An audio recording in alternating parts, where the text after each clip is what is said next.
So hi everyone, this is Ashwin Jaiswal and now we are moving to our next chapter of ISC Economics Class 12. हमने cost and revenue तक का chapter देख लिया था and now we are going to see a very important chapter जिसकी weightage आपके exam में लगभग 6 मार्क्स की रहेगी। पहले इतना नहीं होता था बट जो करंट वेटेज है वो ज्यादा कर दिया गया है। ठीक है, तो इजी सा चैप्टर है। इट्स अ गुड थिंग कि काउंसिल ने यहाँ वेटेज बढ़ाया है and let us understand again this chapter is not only to learn कि आपने 4 फीचर्स सबके लर्न कर लिए और चैप्टर निकल गया। अब क्या है, काउंसिल आपको एनालिसिस बेस्ड क्वेश्चन पूछेगा तो मैं आपको उसी तरीके से कराऊंगा जिसमें एनालिसिस भी साथ साथ में होता चलेगा। चलिए शुरू करते हैं। थोड़ा सा मैं आपको बेस बता देता हूं। तो मार्केट जो है वो मार्केट 2 टाइप के होते हैं। ठीक है, एक को हम लोग बोलते हैं परफेक्ट कंपटीशन और दूसरे को हम लोग बोलते हैं इम्परफेक्ट कंपटीशन। ठीक है, एक होता है परफेक्ट कंपटीशन और दूसरा होता है इम्परफेक्ट कंपटीशन। ये इम्परफेक्ट कंपटीशन में फिर और 3 आ जाते हैं जिसमें एक आ जाएगा हमारा मोनोपोली, दूसरा आ जाएगा मोनोपोलिस्टिक एंड तीसरा आ जाएगा oligopoly. So basically this is the structure of the chapter. हमें 4 मार्केट्स पढ़ने हैं। अगर आप देखोगे स्क्रीन पे तो we have to study 4 markets. Number 1 perfect, number 2 monopoly, number 3 monopolistic and number 4 oligopoly. चारों के आपको फीचर्स पता होने चाहिए एंड ये चैप्टर हो जाएगा। ठीक है, बट हमें एनालिसिस बेस्ड क्वेश्चन पे ध्यान देना है। तो पॉइंट्स तो ठीक है बट ये पॉइंट्स का इंपैक्ट क्या होगा वो हमें समझना है। तो चलिए हम लोग सबसे पहले परफेक्ट कंपटीशन को डिस्कस करते हैं। Right, okay. Perfect competition meaning में मैं नहीं जा रहा हूं क्योंकि फीचर्स कर लोगे तो मीनिंग अपने आप हो जाएगा। तो हम directly jumping to the feature क्योंकि यही मेन है और मीनिंग पूछा तो आप फीचर से ही बता सकते हो। सो फीचर नंबर 1 जैसा कि आपको स्क्रीन पे दिख रहा होगा, इस मार्केट में there are large number of buyers and large number of sellers. ठीक है, सबसे पहले तो मैं आपको ये बता दूं कि ये मार्केट रियल में एग्जिस्ट नहीं करता। This market is not real. तो इसका आप कोई मेरे से एग्जाम्पल पूछोगे तो मैं नहीं बता पाऊंगा because this market does not exist in reality. ये थ्योरेटिकल मार्केट है जिससे कि हम अपने आगे की थियोरीज पढ़ पाए, इसलिए है ये। ठीक है, तो इस मार्केट में हम लोग ये मान के चलते हैं that there are large number of sellers and large number of buyers. अब ये तो पॉइंट हो गया। इंपैक्ट क्या होगा इसका, एनालिसिस क्या होगा? एनालिसिस ये है कि no individual buyer and no individual seller can influence the market. जहां भीड़ होती है ना वहां एक एक लोग का इन्फ्लुएंस कम हो जाता है। जब कम लोग होते हैं तो सबका इन्फ्लुएंस ज्यादा होता है, सबको मार्केट का ज्यादा शेयर मिलता है, सबकी बार्गेनिंग पावर ज्यादा रहती है। बट जहां भीड़ आ जाती है तो हमारी बार्गेनिंग पावर कम हो जाती है बिकॉज चॉइस आ गया ना, अदर चॉइस आ गया, इसलिए। Next point, freedom to enter the market and freedom to exit the market. Anybody can enter the market and anybody can exit the market. और यहां पे एक बहुत इंपॉर्टेंट सा क्वेश्चन आपको एग्जाम में पूछ सकता है, वो ये है कि लॉन्ग रन में why do firms only make normal profit in this market? इस मार्केट में सब नॉर्मल प्रॉफिट ही क्यों कमाते हैं, कभी भी सुपर प्रॉफिट या कभी लॉस क्यों नहीं होता है?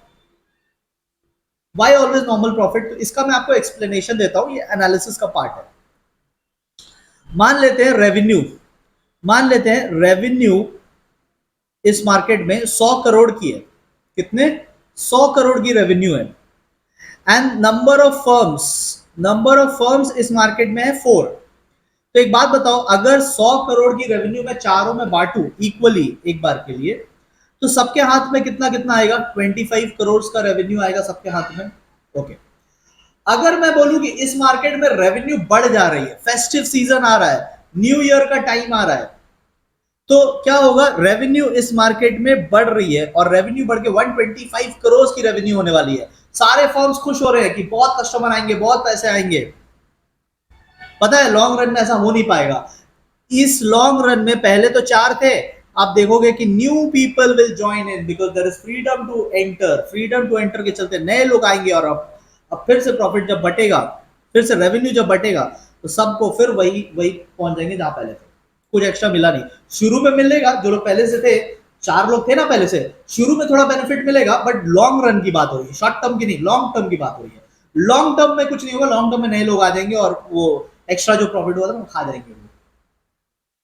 एक्स्ट्रा जो मिला था मार्केट को, बूस्ट मिला था, वो खाने के लिए नए लोग आ जाएंगे। तो शॉर्ट टर्म में थोड़ा बहुत प्रॉफिट हो सकता है। अच्छा, फिर फेस्टिव सीजन चला जाएगा, फिर वो डल सीजन आएगा, मार्केट डाउन होगा और उस टाइम मार्केट में रेवेन्यूज गिरेंगे।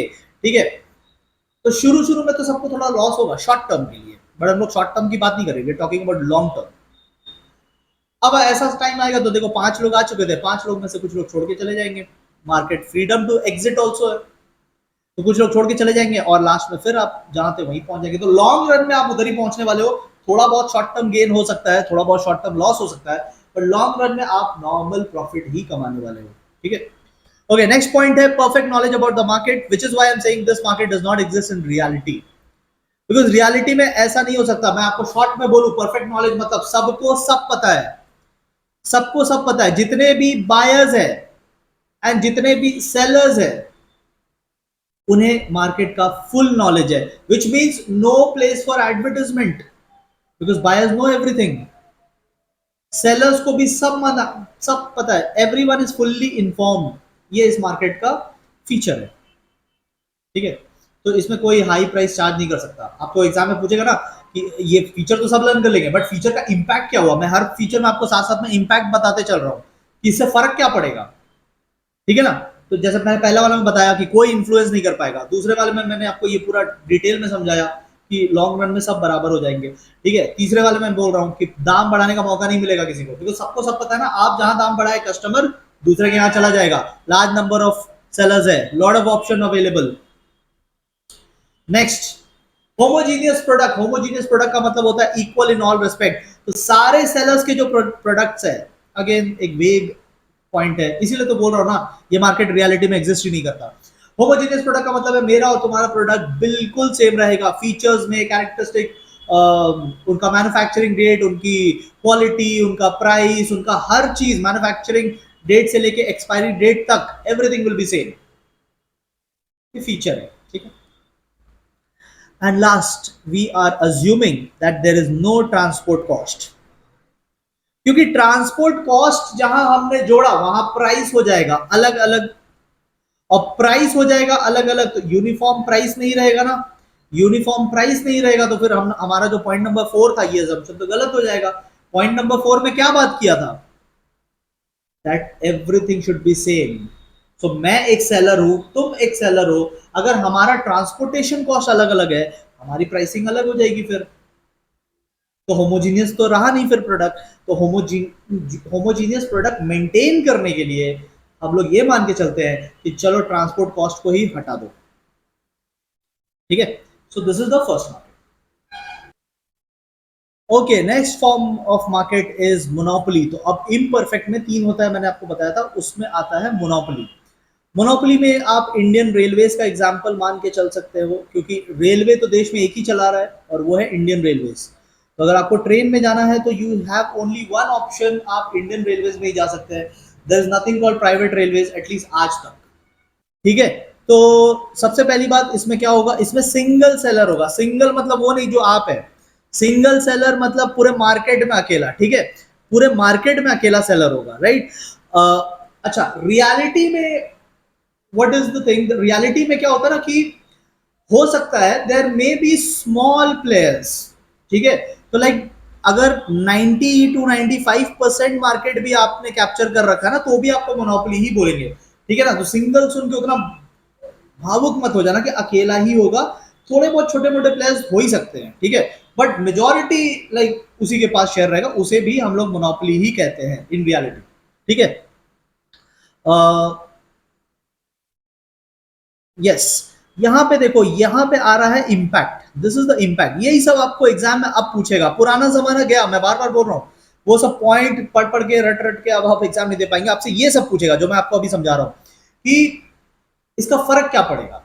If the market is totally dominated या almost totally dominated by one person, तो what is the impact. So the impact is कि no one buyer can influence the market। एक जन वो क्या करते हैं ना, बार्गेनिंग करते हैं, बार्गेन एक जन नहीं कर पाएगा। एक जन के कुछ बोलने से कोई फर्क नहीं पड़ेगा इस मार्केट में सेलर को, बिकॉज सेलर आपको बोलेगा भाई लाइन से हट जाओ, पीछे बहुत लंबी लाइन खड़ी है, because there are large number of buyers, there is only one seller, वो आपको हटा देगा। आप ज्यादा बार्गेन करोगे, सस्ता मांगोगे, वो आपको बोलेगा हट जाओ भाई, बहुत लंबी लाइन है, और लोगों को बेच लेंगे। तो यहाँ पे वो डोमिनेट कर रहा है मार्केट, एक बायर इन्फ्लुएंस नहीं कर पा रहा है। और बायर क्यों नहीं इन्फ्लुएंस कर पा रहा है? क्योंकि बायर का जो नंबर है वो लार्ज है। जब तक लार्ज लोग रहेंगे ना, तब तक इन्फ्लुएंस नहीं कर पाएंगे। अकेले अकेले इन्फ्लुएंस नहीं कर पाएंगे, आपका पर्सनल इन्फ्लुएंस कम हो जाएगा, वो चीज है। राइट, नेक्स्ट पॉइंट आता है, कोई क्लोज सब्सटीट्यूट नहीं होगा। देखो इंडियन रेलवे का कोई क्लोज सब्सटीट्यूट नहीं है। हाँ, आपको टैक्सी से जाना है तो जाओ, but taxi is not train. आपको बस में जाना है जाओ, आपको प्लेन में जाना है जाओ, but those are not train, वो दूर की सब्सटीट्यूट्स है। ठीक है, तो ट्रेन का दूसरे प्राइवेट ट्रेन नहीं है इंडिया में, इंडियन रेलवे का कोई क्लोज सब्सटीट्यूट नहीं है। ठीक है, जैसे बसेस में क्या होता है, स्टेट बस भी होता है, प्राइवेट बस भी होता है, टैक्सीज में भी स्टेट की टैक्सी चलती है और प्राइवेट टैक्सीज भी चलती है, प्राइवेट वाले ज्यादा चलते हैं बट स्टेट टैक्सीज भी होते हैं। बट ट्रेन में there is only government train, Indian railways, there is no private railway. ठीक है, so there is no fear of competition. जब ये दाम बढ़ाते हैं ना तो ये कुछ सोचते नहीं है उतना कि अरे कस्टमर कहीं और चला जाएगा। उनको पता है कि सामने कोई ऑप्शन ही अवेलेबल नहीं है, दूर के ऑप्शंस अवेलेबल है। टैक्सी में कितना जाएगा एक शहर से दूसरी शहर, लौट के तो फिर इधर ही आना है। ठीक है, नेक्स्ट पॉइंट, रेस्ट्रिक्शन। अब देखो बहुत सारे बच्चे क्या सोचते हैं ना कि रेस्ट्रिक्शन इन द सेंस कि कोई रोक के रखा है, किसी और को आने नहीं देंगे। ऐसा नहीं है। देखो restriction in the sense characteristics पे रेस्ट्रिक्शन है। अगर कोई एंटर कर जाएगा इस मार्केट को तो क्या है ना, ये मार्केट का जो कैरेक्टरिस्टिक है, कैरेक्टरिस्टिक क्या है, ये सिंगल सेलर। तो if somebody else also enter the market तो फिर ये मार्केट तो अपना कैरेक्टरिस्टिक लूज कर देगा ना। It will not remain a single seller market, it will become 2 और 3 प्लेयर्स मार्केट। तो फ्यू सेलर्स को तो हम लोग ओलिगोपोली बोलते हैं, तो फिर ये तो ओलिगोपोली बन जाएगा। इसीलिए there is restriction, in that sense restriction है। ऐसा नहीं है कि कोई गेट है, गेट के सामने कोई गेटकीपर खड़ा है और वो गेटकीपर आपको अंदर जाने नहीं देगा, वैसा मत सोचना। ठीक है, सो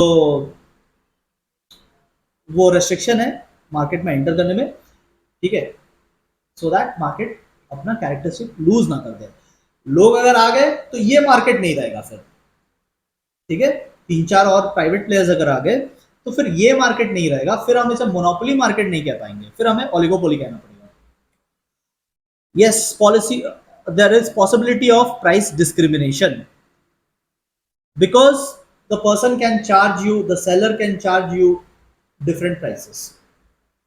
जैसे आप मुंबई से दिल्ली जाओगे, मुंबई से आप दिल्ली जाओगे तो आपको ट्रेन में ही आप देखोगे तो सीनियर सिटीजन्स को हो सकता है अलग रेट्स लगे टिकट के, एडल्ट्स को अलग रेट लगे, बच्चों को हो सकता है फ्री कर दिया जाए, 5 साल से जो छोटे बच्चे हैं। गुड्स ट्रेन अगर मुंबई टू दिल्ली जा रही है तो उसकी अलग रेट होगी। तो इंडियन रेलवे एक ही डिस्टेंस के लिए अलग अलग प्राइसेस चार्ज कर रहा है। अगर आप एसी की ही बात कर लो तो एसी में हो सकता है वो छोटे बच्चों को कोई चार्जेस ही ना ले, एडल्ट्स को अलग रेट लगा दे, और जो सीनियर सिटीजन है उनको अलग रेट लगा दे। तो दे कैन डू दैट। ठीक है, प्राइस डिस्क्रिमिनेशन हो सकता है। ऐसी जरूरी नहीं है कि सबको एक ही प्राइसेस में देना पड़ेगा। प्राइस मेकर है, ये प्राइस डोमिनेट करता है, ये मार्केट तो वो डोमिनेट कर रहा है, वो किसी पे डिपेंडेंट थोड़ी ना है, तो वो अपना प्राइस खुद सेट कर रहा है। पिछला जो मार्केट था जो हमने देखा था परफेक्ट कंपटीशन, वो प्राइस टेकर मार्केट था। उस मार्केट में प्राइस बना बनाया मिलता है, आपको बस फॉलो करना है, आप अपनी प्राइस सेट नहीं कर सकते थे पिछले मार्केट में। यहां पे आप अपनी प्राइस सेट कर सकते हैं, you are a price maker, not price. ठीक है, प्राइस मेकर है। बात समझ में आई? Okay, our next market is monopolistic market. Monopolistic market again पहला वाला फीचर जो है परफेक्ट कंपटीशन से मैच करता है। There are large number of buyers and sellers. तो इसकी एनालिसिस क्या होगी? इसकी एनालिसिस यही होगी कि जहां लार्ज बायर्स एंड सेलर हो जाते हैं तो वहां कहीं पे भी एक इंडिविजुअल बायर या एक इंडिविजुअल सेलर अपनी इन्फ्लुएंस नहीं कर सकता। ठीक है, यहां पे लार्ज नंबर ऑफ फर्म्स रहेंगे और सबका स्मॉल शेयर रहेगा मार्केट में। राइट, तो वही चीज यहाँ पे है, मार्केट एक है बट मार्केट में पार्टिसिपेंट्स बहुत सारे हैं तो सबको थोड़ा थोड़ा मिलेगा। एंड कोई भी एक पर्सन बहुत सिग्निफिकेंटली इस मार्केट को इन्फ्लुएंस नहीं कर पाएगा, ठीक है। ओके, नेक्स्ट पॉइंट आता है डिफरेंशिएटेड प्रोडक्ट। अच्छा, पहले इसका एग्जांपल की बात करते हैं। इसका एग्जांपल क्या क्या हो सकता है? सोचो, आप सोचो कोई भी एक ऐसा मार्केट जहां पे लार्ज नंबर ऑफ प्लेयर्स है। फोन का मार्केट हो सकता है, बहुत सारे फोन के प्रोड्यूसर्स है, लैपटॉप, टीवी, इन सब का मार्केट हो सकता है, electronics item, there are many players in this. Vehicle का एग्जांपल हो सकता है, मोटर बाइक्स, मोटर बाइक्स के बहुत सारे प्रोड्यूसर्स है, ठीक है। कपड़ों का एग्जांपल, बेस्ट एग्जांपल तो कपड़ों का रहेगा। There are so many brands जो कपड़े बनाते हैं, जिसको आप जानते होंगे। There are so many brands जिसको आप नहीं भी जानते होंगे, and there are so many non branded clothes also. तो क्लोथ्स का मार्केट इसके लिए बहुत सही एग्जांपल होगा मोनोपोलिस्टिक में। तो इनका प्रोडक्ट कैसा होता है? डिफरेंशिएटेड होता है। मतलब शर्ट तो सारे बना रहे हैं, बट शर्ट की क्वालिटी, शर्ट की डिजाइनिंग, शर्ट की कलर, ठीक है, उसका लॉन्ग लास्टिंग, ये डिफरेंस क्रिएट करता है। And because of this difference they can charge their own price. जरूरी नहीं है बाकियों का प्राइस के मैच कराना पड़ेगा, you can charge your own price, ठीक है। Freedom of entry and exit है, जहां पे large number of buyer seller हो गया तो वहां तो फ्रीडम ऑफ एंट्री एग्जिट है। और फ्रीडम ऑफ एंट्री एग्जिट है, इसका मतलब वही बात हो गई कि लॉन्ग रन में नॉर्मल प्रॉफिट होगा, नो एबनॉर्मल प्रॉफिट। मतलब नॉर्मल प्रॉफिट जो मैंने आपको वहां डिटेल में समझाया था पहले वाले मार्केट में। सेलिंग कॉस्ट लगेगा, यहां पे सेलिंग कॉस्ट लगेगा, मतलब बेचने के लिए आपको मेहनत करना पड़ेगा। सेलिंग कॉस्ट मतलब cost of selling the goods.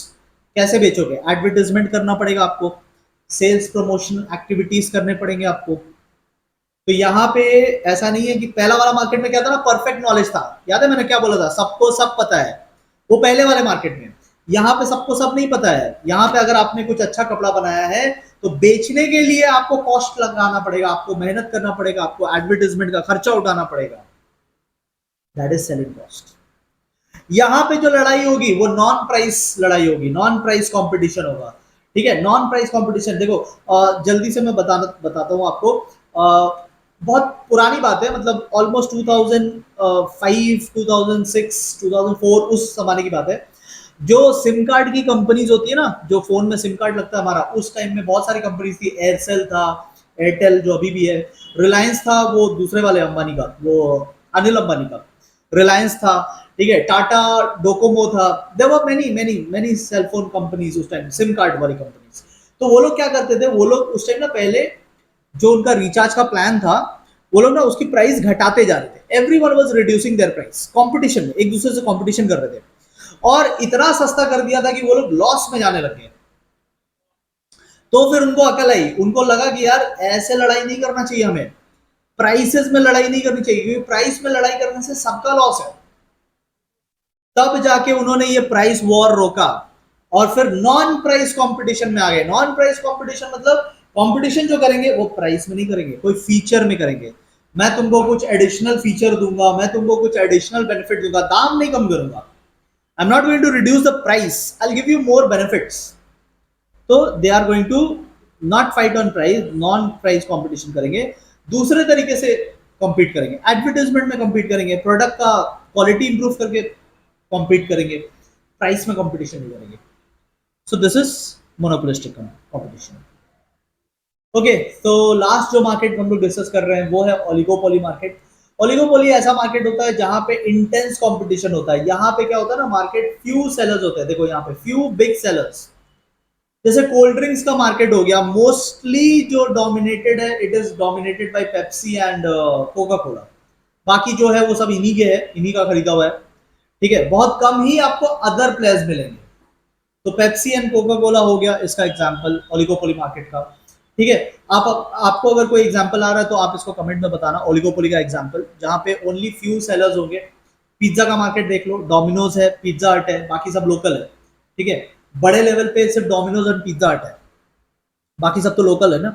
तो this is what I am talking about oligopoly. यहाँ पे फ्यू सेलर्स होते हैं, ठीक है, बट बिग होते हैं, क्योंकि पूरा मार्केट उन्हीं के कब्जे में होता है। इंटेंस कंपटीशन होगा यहाँ पे, राइट। नेक्स्ट आता है बैरियर्स टू एंट्री। अब अगेन ऐसा कोई गेट नहीं है जिसमें गेट कीपर लोग खड़े हैं और बोल रहे हैं आपको अंदर जाने नहीं देंगे, वो चीज नहीं है। बैरियर्स टू एंट्री का मतलब है कि अगर सपोज एंट्री हो गई तो क्या ये मार्केट फिर नहीं रहेगा, फिर आप उसको ओलिगोपोली नहीं बोल सकते, फिर आप उसको मोनोपोलिस्टिक बोलना जहां लार्ज नंबर ऑफ सेलर्स होते हैं। बट अगर ये फीचर इंटैक्ट रखना है, फ्यू सेलर्स वाला फीचर इंटैक्ट रखना है, तो there has to be barrier. ठीक है, तो यहाँ पे there is restriction basically, you can say. Again non price competition, same जो हमने पहले डिस्कस किया, दाम घटा घटा के ये लोग compete नहीं करते एक दूसरे से। आप पिज्जा और उसको देख लो, पिज्जा हट एंड डोमिनोज को, दे डोंट रिड्यूस प्राइसेस। ठीक है, वो डिस्काउंट देते हैं, वो अपना अलग बात है, बट एक दूसरे से लड़ाई के लिए नहीं करते वो कैरेक्टरिस्टिक्स पे लड़ाई करते हैं कि देखो हमारे पिज्जा में कुछ एक फीचर है, पिज्जा हट बोलता है हमारे पिज्जा में अलग फीचर है। ठीक है, वो अपना कुछ अलग आइटम्स निकालते रहते हैं बीच बीच में, पिज्जा हट वाले अपने अलग अलग आइटम्स निकालते रहते हैं। तो they both are fighting not in price, they are fighting in other things. Next point आता है इंटरडिपेंडेंस। अभी मैं कुछ दिन पहले एक पॉडकास्ट देख रहा था, नंदन नीलकनी का। नंदन नीलकनी वो है जो आधार, अब आधार कार्ड सबके पास होगा, तो आधार की जो इम्प्लीमेंटेशन हुई है ना इंडिया में, आधार का आइडिया से लेकर के उसको इम्प्लीमेंट करवाने तक Nandan Nilekani had played a very important role. ठीक है, ये पहले इन्फोसिस में मेंबर भी थे, आई थिंक अभी भी वो है मेंबर, बट उतने एक्टिव मेंबर नहीं है। एंड इनका मैं एक पॉडकास्ट देख रहा था जिसमें he was talking about artificial intelligence, AI के बारे में बात कर रहे थे। एंड ये वेस्टर्न जो बिजनेसेस है ना, जैसे इलॉन मस्क हो गया, मार्क जुकरबर्ग हो गया, ठीक है, फिर अमेजोन का जो फाउंडर है जेफ बेजोस हो गया, तो ये लोग क्या है ना, एआई में बहुत ज्यादा इन्वेस्टमेंट कर रहे हैं, एआई में बहुत ज्यादा रिसर्च कर रहे हैं, उसमें बहुत ज्यादा पैसा लगा रहे हैं, बिलियंस ऑफ डॉलर्स ये लोग लगा रहे हैं। तो in this podcast he was saying कि पता है इतना पैसा लगाने का जरूरत नहीं है, बट ये लोग फिर भी लगा रहे हैं। जानते हो क्यों लगा रहे हैं? इस पॉइंट के चलते, इंटरडिपेंडेंस। इतना टफ कंपटीशन, ये देखो फर्स्ट पॉइंट क्या था, competition, intense competition, there are few big firms, और इनमें कंपटीशन इतना ज्यादा है ना that they are too much dependent on one another. अगर एक फर्म कोई एक्टिविटी करती है तो दूसरे को भी करना ही पड़ेगा, even if they don't like it, क्योंकि उनको लग रहा है कि अरे यार एआई में अगर इलॉन मस्क रिसर्च कर रहा है, अगर उसे कुछ मिल गया तब तो वो एडवांटेज ले लेगा। तो इसीलिए मार्क जुकरबर्ग भी खर्चा कर रहा है, मार्क जुकरबर्ग खर्चा कर रहा है तो जेफ बेजोस भी खर्चा कर रहा है कि इनको अगर कुछ एडवांटेज मिल गया तो ये हमसे ज्यादा आगे ना निकल जाए, तो हम भी रिसर्च करेंगे। मतलब ऐसा हो सकता है कि इनको कुछ भी ना मिले, they are all wasting their money, maybe उनके पैसे वेस्ट हो जाएंगे अगर कुछ बड़ा ना मिला, कुछ बहुत बड़ा रिसर्च ना हुआ तो। But then why are they all doing it? Because अगर कुछ बड़ा मिल गया तो तब तो वो एक फॉर्म आगे निकल जाएगा, तो एक जन को एडवांटेज ना मिल जाए बोलकर सब उसमें लगे हुए हैं, इतना इंटरडिपेंडेंसी हो जाता है। आप पेप्सी और कोका कोला को देखो ना, जब भी मतलब इनका अगर 40 रुपीज का बॉटल आएगा तो दोनों का 40 रुपीज का बॉटल आएगा, इन दोनों का 20 रुपीज का बॉटल भी आएगा, इन दोनों का 10 रुपीज का बॉटल भी आएगा। सो एक ही स्ट्रैटेजी लगा रहे हैं, प्राइसिंग में हो गया एक ही स्ट्रैटेजी लगा रहे हैं, फ्लेवर्स में भी वो एक ही टाइप के फ्लेवर्स दोनों ऑफर कर रहे हैं। बात समझ में आई? तो this is interdependence. Nature of the product homogeneous भी हो सकता है, ठीक है, और डिफरेंशिएटेड भी हो सकता है। होमोजीनियस का एग्जांपल क्या हो जाएगा, जैसे वो होता है ना पैरासीटामोल, आप जानते हैं दवाई, तो पैरासीटामोल क्या है, वो दवाई का नाम है, वो बहुत सारी कंपनीज बना सकती है, ठीक है, देयर आर मेनी कंपनीज जो अपना अपना पैरासीटामोल बनाते हैं वो। तो पैरासीटामोल की जो फॉर्मूला है, जो उसके जो उसको बनाने का जो फॉर्मूला है वो तो सेम है। तो every company who is making paracetamol will be making same same homogeneous product रहेगा उनका, पर डिफरेंशिएटेड भी हो सकता है। आप कोल्ड ड्रिंक्स में देख लो, कोल्ड ड्रिंक्स में जैसे कोका कोला का है माजा, मैंगो वाला माजा बेचता है ना कोका कोला, बट पेप्सी बेचता है स्लाइस, दोनों ही मैंगो फ्लेवर, बट थोड़ा सा टेस्ट में तो फर्क है ना, तो वो हो गया डिफरेंशिएटेड। तो it can be same, it can be differentiated also. एक मार्केट है मोनोप्सनी बोल के, जिसका आपको सिलेबस में बोला है ओनली मीनिंग आएगा monopsony. Monopsony is a market where there is only one buyer. जैसे इंडियन रेलवे अब जैसे स्टील कंपनीज तो बहुत है इंडिया में, तो स्टील कंपनीज क्या करते हैं, रेलवे ट्रैक्स बनाती है, रेलवे ट्रैक्स का ऑर्डर आता है उनको, रेलवे ट्रैक्स बनाओ, बट स्टील कंपनीज काफी सारे हैं, तो देयर आर मेनी प्रोड्यूसर्स, और वो सब रेलवे ट्रैक्स बनाते हैं, बट खरीदता कौन है पूरे इंडिया में? एक ही खरीदने वाला है, इंडियन रेलवे। तो वो हो गया monopsony market. Monopsony market is a market where there is only one buyer, ठीक है। ओके, एक लास्ट टॉपिक हम लोग इस चैप्टर का देख लेते हैं, and that is about the demand curves. ठीक है, demand curves in all the different types of market. So सबसे पहले हम लोगों ने परफेक्ट कंपटीशन डिस्कस किया था। परफेक्ट कंपटीशन का डिमांड कर्व जो होगा वो परफेक्टली इलास्टिक होगा। This is perfect competition market. ठीक है, परफेक्ट कंपटीशन मार्केट, यहाँ पे परफेक्टली इलास्टिक डिमांड कर्व बनेगा। बिकॉज जैसा कि मैंने आपको इलास्टिसिटी चैप्टर में भी समझाया था, इलास्टिक वो होता है जो इजीली चेंज हो जाता है। ठीक है, if the change is high, demand change करना अगर इजी है उस मार्केट में, कस्टमर के पास बहुत सारे ऑप्शन है, बिकॉज यहाँ पे लार्ज नंबर ऑफ सेलर्स होते हैं, तो कस्टमर के पास जहाँ बहुत सारे ऑप्शन है, तो वहां पे customer can easily change the demand, and therefore इस मार्केट का परफेक्टली इलास्टिक डिमांड कर्व होता है। ठीक है, मैंने आपको इलास्टिसिटी वाले चैप्टर में ये भी बताया था, इन इलास्टिक तब बोलते हैं जब डिमांड ज्यादा चेंज नहीं होता है। ठीक है, लेस या नो चेंज। ठीक है, कम चेंज को हम लोग बोलते हैं इन इलास्टिक। तो ये हो गया परफेक्ट कंपटीशन मार्केट। फिर मोनोपोली हमने डिस्कस किया था। मोनोपोली में क्या होता है, बहुत डिफिकल्ट है चेंज कर पाना, क्योंकि मोनोपोली में एक सेलर होता है, उसके अलावा ऑप्शंस नहीं है। बट एक था ना नो क्लोज सब्स्टिट्यूट, मतलब दूर के ऑप्शंस है।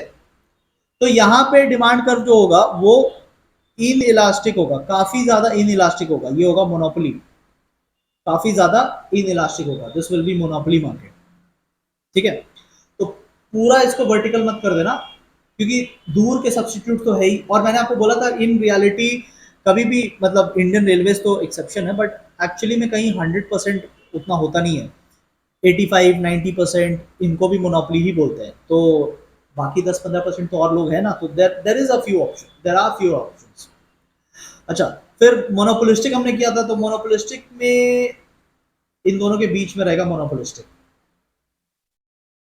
मतलब ये परफेक्ट कंपटीशन के कंपैरिजन में तो थोड़ा लेस इलास्टिक है। थोड़ा परफेक्ट कंपटीशन तो क्या था, ये तो परफेक्टली इलास्टिक था, ये तो परफेक्टली इलास्टिक था। उसके कंपैरिजन में देखोगे तो ये लेस है, और ये तो लीस्ट है। ठीक है, मोनोपोलिस्टिक में आप चेंज तो कर सकते हैं, there are possibility of change. I am talking about monopolistic right now. तो आप चेंज तो कर सकते हैं, बट क्या है ना कि प्रोडक्ट डिफरेंशिएटेड होते हैं। लाइक आपको एक का शर्ट नहीं पसंद आया, तो दूसरे में शिफ्ट करना may not be that simple, because दूसरा वाला हो सकता है उसकी क्वालिटी अलग हो, उसकी मतलब कलर अलग हो, डिजाइन अलग हो, तो उस हो सकता है कि इतना इजी नहीं होता वहां चेंज करना।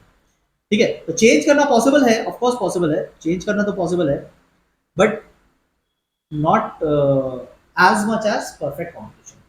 अच्छा, फिर हमने ओलिगोपोली किया था। ओलिगोपोली का ग्राफ नहीं बन सकता, एंड द रीजन इज कि ओलिगोपोली में जो डिमांड होता है वो काफी ज्यादा डिपेंड करता है आपके राइवल फर्म्स के ऊपर, उनकी स्ट्रैटेजी के ऊपर बहुत ज्यादा डिपेंड करता है।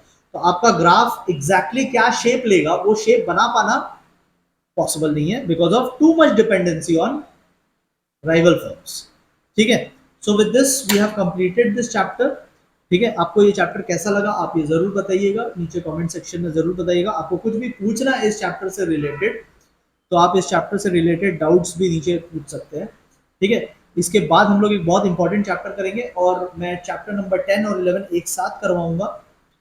वो हमारा माइक्रो का आखिरी वीडियो होगा, एंड देन फिर उसके बाद हम लोग मैक्रो में शिफ्ट करेंगे। ठीक है, so how did you like this chapter, आपको ये समझ में आया है कि नहीं, इसका एक रिव्यू दीजिएगा। वीडियो अच्छा लगे तो आप थम्स अप भी इस वीडियो को दे सकते हैं, एंड अपने स्कूल फ्रेंड्स के साथ भी इसको शेयर करना। ठीक है, thank you so much everyone, we will meet very soon with the last micro chapter, micro economics का आखिरी चैप्टर। Thank you so much.